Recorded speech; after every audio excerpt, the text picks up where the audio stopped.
नमस्कार, जय श्री कृष्णा। स्वागत करता हूं मैं आपका अपने चैनल कुंडली शास्त्र में। मैं हूं एस्ट्रोलॉजर रतन सिंह। वृषभ राशि हो चाहे वृषभ लग्न हो, मैं ये कहूंगा आप लोगों के लिए ये सप्ताह अंतिम घड़ी अंतिम अवसर लेके आ रहा है। कुछ चीज़ों को सुधार लीजिए, कुछ आने वाले समय के लिए तैयार हो जाइए। थोड़ा सा समय कठिन होने वाला है। मैं डरा नहीं रहा हूँ, डराने का मेरा कभी कोई काम नहीं रहता, ना ही कोई ऐसा उद्देश्य है, लेकिन मेरा कर्तव्य है कि आपको आने वाले समय के प्रति आगाह कर दूँ, थोड़ा सा सूचना दे दूँ, सावचेत कर दूं, ताकि आप उन चीज़ों का ध्यान में रख करके कुछ अपनी सहूलियत से काम कर पाएँ। कुछ ऐसा भी ना हो जिससे कि चीज़ें थोड़ी सी खराब हो जाएं। जितना बच सकें उतना ही बेहतर है। सावधानी से सुरक्षा जायज़ है ज़्यादा। बहरहाल इस सप्ताह की कुछ अपडेट्स हैं, वो थोड़ा सा एक बार पहले बात कर लेते हैं। सबसे पहले तो 29 जुलाई आषाढ़ मास की पूर्णिमा रहेगी। अच्छा दिन होता है, बड़ा ही शुभ दिन है। पूर्णिमा वैसे भी अच्छा ही दिन है। जिनको चंद्रमा से संबंधित कोई समस्या रहती है वो विशेष है, पूर्णिमा वगैरह का व्रत भी कर सकते हैं, भगवान श्री कृष्ण का आराधना भी कर सकते हैं, चंद्रमा से संबंधित जाप भी कर सकते हैं। तो उन लोगों के लिए बड़ा विशेष दिन है। और जैसे ही अगला दिन आएगा, मेरा बहुत ही प्रिय जो महीना है पूरे 12 महीनों के अंदर, वो है श्रावण का महीना। बाबा भोलेनाथ का ये समय रहेगा, भगवान शिव जी का ये समय रहेगा। तो आप जिस भी प्रकार से कोई भी सेवा कर सकते हैं, जैसे भी इस महीने के अंदर अपने आचरणों को, नीतियों को थोड़ा सुधार सकते हैं, उस तरह से आपको करना चाहिए। ठीक है। 1 अगस्त का दिन होगा। आपके लग्नेश, आपकी राशि शुक्र है, वो अवस्था परिवर्तित करेंगे, स्थान परिवर्तन करेंगे, कन्या राशि में जाएंगे, त्रिकोण में जाएंगे, लेकिन नीच के हो जाएंगे। क्या कुछ परिवर्तन होगा इसका, इसके ऊपर बात करेंगे।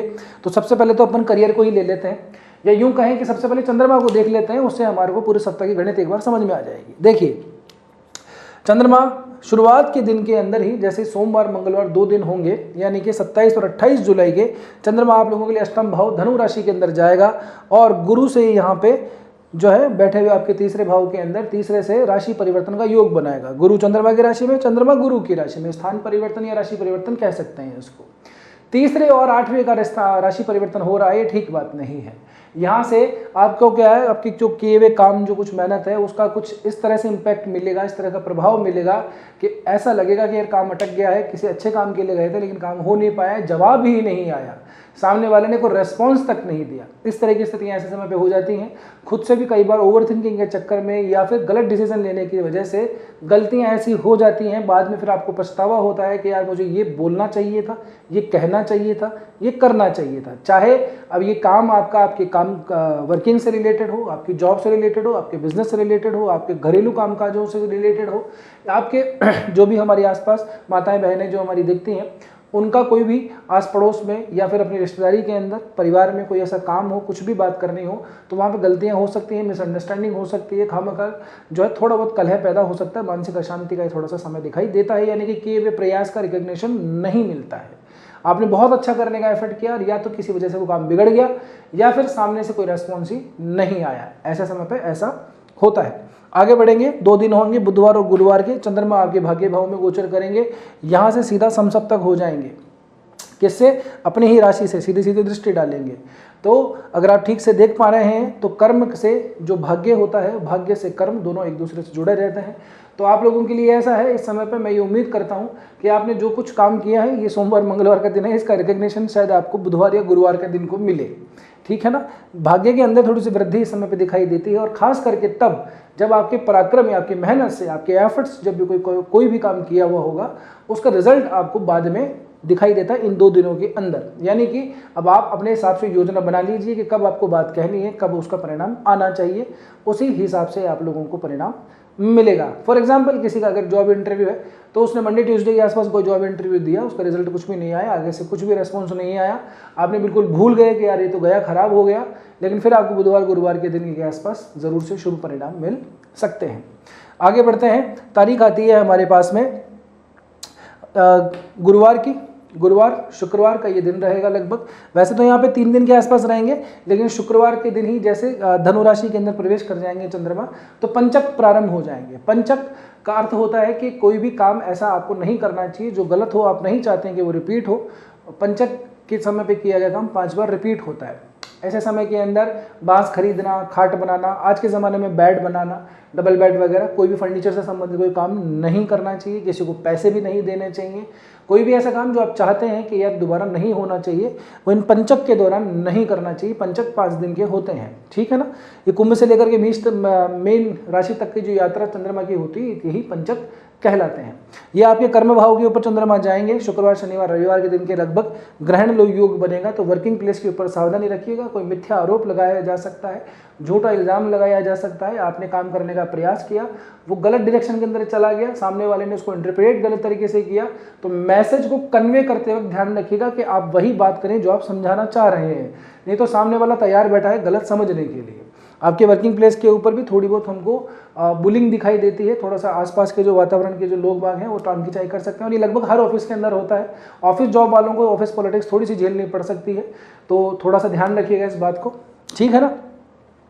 इसके बाद में अगर मैं बात करूं आप लोगों के लिए धन से संबंधित, तो देखिए आप लोगों के लिए जो मित्र हैं आपके, जो पंचमेश बनते हैं, बुध अभी चल रहे हैं और ये मार्गी है, ना वक्री है ना अस्त है, बहुत बढ़िया कंडीशन में अपनी ही राशि में, तो धन से संबंधित तो चीज़ें अच्छी दिखाई देती हैं। साथ ही में परिवार कुटुंब के अंदर भी हमको थोड़ा सा सहयोग सामंजस्य दिखाई देता है। आपकी कम्युनिकेशन इस समय के अंदर बड़ी इफेक्टिव रहने वाली है। अभी जो आपने भी नोटिस किया होगा, ये जो समय चल रहा है आपका पिछले सप्ताह से ही, यहाँ से आपकी कम्युनिकेशन, बात को कन्वे करने की जो कैपेसिटी है वो बहुत अच्छी है। आप कैसे ना कैसे करके सामने वाले को कन्विंस कर ही लेते होंगे, तो ये बुध की वजह से है, क्योंकि बुध आप लोगों के लिए बहुत ज़्यादा कारक ग्रह बनता है। अभी इसकी स्थिति भी अच्छी चल रही है, धन संपत्ति से संबंधित भी चीज़ें ठीक हैं। अब मैं बात करता हूँ आप लोगों के लिए 1 अगस्त की, बहुत इंपॉर्टेंट दिन है। 1 अगस्त के दिन शुक्र जो है आगे ट्रांसफर कर जाएंगे। इससे 2 चीज़ें होंगी। पहले तो अच्छी समझ लीजिए, मैंने बहुत पहले के अपने वीडियो ये लगभग फरवरी मार्च में बनाया था, इस पर किसी ने ध्यान नहीं दिया, अब तक भी किसी ने ध्यान नहीं दिया। ठीक से देखेंगे आप तो सारे ग्रह राहु और केतु राहु के बीच में ही फंसे हुए हैं। चंद्रमा 15 दिन इधर रहते हैं, 15 दिन उधर रहते हैं, लेकिन कोई भी ग्रह राहु केतु को पिछले लगभग 5-6 महीनों से क्रॉस नहीं कर पाया है। अब 1 तारीख को जैसे शुक्र यहाँ पे क्रॉस करेंगे, तो ये राहु केतु के बीच में जो ग्रह जब फंस जाते हैं ना, तो एक तरीके से उनकी ऊर्जाएं लॉक हो जाती हैं, ठीक है ना। तो ये सारे ग्रह राहु केतु के एक्सेस में फंसे हुए थे। ये कालसर्प नहीं है, ये एक टेक्निकली देखा जाए तो राहु केतु के एक्सेस में नहीं है, ये केतु राहु के एक्सेस में है। खैर छोड़िए उस बात को, आप ज़्यादा समझेंगे तो थोड़ी समस्या हो सकती है, पर सरल भाषा में ये है कि जैसे ही शुक्र यहाँ पे आगे बढ़ेंगे, ये जो लॉक है सारे ग्रहों का, ये ब्रेक हो जाएगा। राहु केतु की जो होल्डिंग है वो टूट जाएगी और चीज़ें आगे खुल जाएंगी, रास्ता खुलेगा। आप लोगों के लिए ज़्यादा महत्वपूर्ण इसलिए भी है क्योंकि ये काम आपके ही लग्नेश, आपकी राशि जो शुक्र है वो कर रहे हैं। हाँ, ये करते वक्त इनका जो पैर पड़ेगा वो नीच की राशि के अंदर ज़रूर से पड़ेगा, लेकिन फिर भी कोई बात नहीं, अच्छा काम करने के लिए थोड़ा बहुत बलिदान देना ही पड़ता है, और ये आप लोग बहुत बेहतर से समझते हैं। यहाँ पे आपके लग्नेश नीच के होंगे पंचम भाव के अंदर, थोड़े से रोमांस वगैरह, जो हमारे ऐसे व्यूअर्स हैं, जो यंगस्टर्स हैं, रिलेशनशिप के अंदर हैं, या फिर यंगस्टर ना भी हों, रिलेशनशिप के अंदर हों आप, तो ऐसे समय के अंदर थोड़ी सी खटपट थोड़ी सी बढ़ सकती है, मिसअंडरस्टैंडिंग बढ़ सकती है, ठीक है ना। आपको सामने वाले पे थोड़ा डाउट हो सकता है, डाउट सामने वाले को आप पे डाउट हो सकता है, तो थोड़ा सा जो अंडरस्टैंडिंग है, जो थोड़ा सा बिलीफ सिस्टम है, उसको थोड़ा सा बना के रखिएगा। मैच्योरिटी दिखाइएगा, बचपना दिखाएंगे तो थोड़ा सा क्या है, यहाँ पे संदेह की वजह से रिश्तों में थोड़ी बहुत खटास आ सकती है, इस बात का विशेष ध्यान रखिएगा, ठीक है। एक और बात मैं आप लोगों को कहूँ, यहाँ पे मंगल, क्योंकि आप लोगों की अभी राशि आपकी लग्न पे ही चल रहे हैं, 2 अगस्त के दिन सप्ताह का आखिरी दिन होगा, तब ये मंगल आगे ट्रांसफर करेंगे, इसका भी कुछ इम्पैक्ट पड़ेगा, लेकिन अभी ऐसा है नहीं, तो इसके बारे में हम बात नहीं करेंगे। अगले सप्ताह के वीडियो में, या अगला जो हम महीने वाला पूरा एक वीडियो बनाने वाले हैं, उस पूरे महीने की वीडियो के अंदर, अगले पूरे वीडियो का एक ब्लूप्रिंट आपको समझ में आ जाएगा, और जो छोटी छोटी बातें वो वीकली आपको मिल ही जाती हैं। अब एक और इम्पॉर्टेंट बात मैं आप लोगों को बता देता हूँ, ऐसे समय के अंदर, इस टाइम के अंदर आप लोगों को यदि कोई प्रमोशन, कोई रिकग्निशन, कुछ भी ऐसा कुछ चाहिए, या जॉब को आप अपग्रेड करना चाहते हैं, स्विच करना चाह रहे हैं, और यदि इसी वक्त आप लोगों की कोई शनि से संबंधित दशा, महादशा, अंतरदशा चल रही है, तो थोड़ा सा सावधान हो जाइए। सावधान इसलिए क्योंकि शनि वक्री हो रखे हैं। शनि जो है 26 तारीख को वक्री हो जाएंगे। वक्री से ये आपके लाभ भाव में वक्री होंगे, तो मतलब आपको जो आपकी इच्छाएं हैं, जो आपकी रिकग्निशन है, जो आपकी बॉस से ट्यूनिंग है, जो आपकी इंप्रूवमेंट है, जो आपकी जॉब स्विचिंग के अंदर आपकी प्रमोशंस हैं, जो आपकी ट्रांसफर्स हैं, जो भी आपके हित में चीज़ें काम हैं, वहाँ पे थोड़ी देरी होगी, थोड़ा विलंब होगा, ठीक है ना। तो आप लोगों को इसके लिए विशेषतः थोड़ा सा ध्यान रखना है कि अगर कोई फाइल चल रही है, डिले हो रही है, आने वाले 138 दिनों के लिए शनि कैसा प्रभाव देंगे, इसके ऊपर अलग से वीडियो हमने बनाया हुआ है, ज़रूर जाके देखिएगा, आपको समझ में आ जाएगा कि यार शनि का क्या इम्पैक्ट है, कैसे हमें सावधानी उसकी रखनी है। तो थोड़ा सा डिले यहाँ पे दिखाई देता है, तो अपने धैर्य को थोड़ा सा बना के रखिएगा, पैशन मत खोइएगा। ये चीज़ें ऐसे समय के अंदर विलंब तो करती हैं लेकिन स्थिर बना देती हैं चीज़ों को। जो भी चीज़ें आगे काम होंगे वो स्थिरता प्रदान करते हैं, ठीक है ना। तो स्थिरता अच्छी है, अगर विलंब होता है तो कोई बात नहीं, लेकिन अगर हमें परमानेंट चीज़ें मिल रही हैं तो फिर हमारे लिए ये लाभदायी रहेगा अंततो गत्वा। स्वास्थ्य की दृष्टि से अगर मैं बात करूं आप लोगों के लिए, तो 1 तारीख के बाद में थोड़ा सा ज़्यादा ध्यान रखिएगा, क्योंकि ये आपके छठे भाव के स्वामी हैं, अपने से 12वें बैठेंगे, नीच के हो जाएंगे। तो शुगर, बीपी, थायराइड, इसकी जिसको प्रॉब्लम रहती है वो थोड़ा सा ज़्यादा ध्यान रखें, ठीक है ना। क्रिएटिव फील्ड्स के अंदर जो लोग काम करते हैं, चाहे वो आर्किटेक्चर हो, चाहे वो टेक्सटाइल डिज़ाइनिंग के अंदर हो, फर्नीचर वगैरह के काम में करते हो, परफ्यूमिंग में हो, कंटेंट क्रिएशन हो, डिज़ाइनिंग का किसी का काम हो, मैनेजमेंट का किसी का काम हो, तो मैनेजमेंट वालों के लिए ठीक है, लेकिन बाकी का जो क्रिएटिव फील्ड्स के लोग बाग हैं उनके लिए थोड़ा सा ध्यान रखिए। कंसंट्रेशन थोड़ी सी ब्रेक हो सकती है, दिमाग थोड़ा सा ठिकाने नहीं रहेगा, बार बार आप लोगों को चीज़ों को याद करने में, लर्न करने में, या कैसे भी कई तरह की समस्याएं आ सकती हैं, जिससे कि आपकी क्रिएटिविटी थोड़ी सी इधर उधर हो सकती है। तो इन चीज़ों को थोड़ा सा विशेष से ध्यान रखिए, मेडिटेशन वगैरह करते रहिए, चीज़ें ऑटोमेटिकली सॉर्ट आउट हो जाएंगी।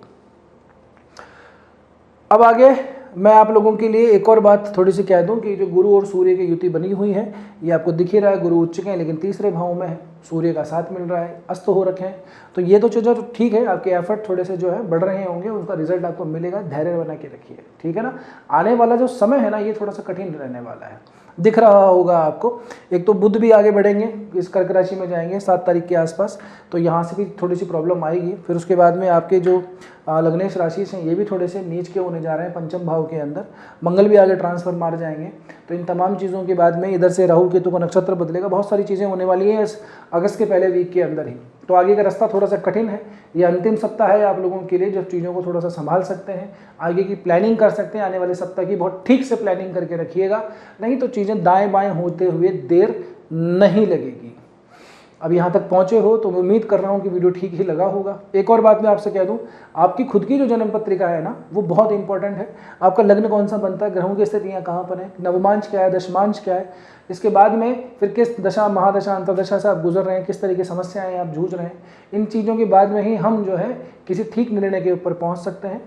तो अपनी पत्रिका का थोड़ा सा ध्यान रखिए, उनके अनुसार थोड़ा सा गोचरों को लगाया कीजिए। एक और मेरा निवेदन, श्रावण का महीना आ रहा है, श्रावण के महीने में जो भी अपने अंदर थोड़ी सी नेगेटिविटी है उसको सॉर्ट आउट कीजिए, भगवान भोलेनाथ की शरण में जाइए, जितना हो सकता है भजन कीर्तन पूजन जिस तरह से भी बाबा भोलेनाथ का स्मरण कर सकते हैं, सेवा कर सकते हैं, ज़रूर से कीजिएगा। बहुत अच्छा महीना है, बहुत शुभ महीना ये होता है। तो आप देख लीजिए आप किस तरह से सक्षम है, किस तरह से आप लोगों के लिए आने वाला जो महीना है आप उसको कैसे यूटिलाइज कर सकते हैं, ठीक है। बस अब देखिए, एक रिक्वेस्ट, एक प्रार्थना और सुनते चली जाइए। मेरी वही प्रार्थना, वही रिक्वेस्ट रहती है आप लोगों से, वही निवेदन है, जितना हो सके इस वीडियो को हाइप दे दीजिए, नए हो तो कृपया करके सब्सक्राइब जरूर से कर लीजिए। मिलते हैं अगले वीडियो में, तब तक के लिए स्वस्थ रहिए, मस्त रहिए, अपना और अपनों का ध्यान रखिए। जय श्री कृष्णा, जय श्री राम, हर हर महादेव, जय गौरी शंकर।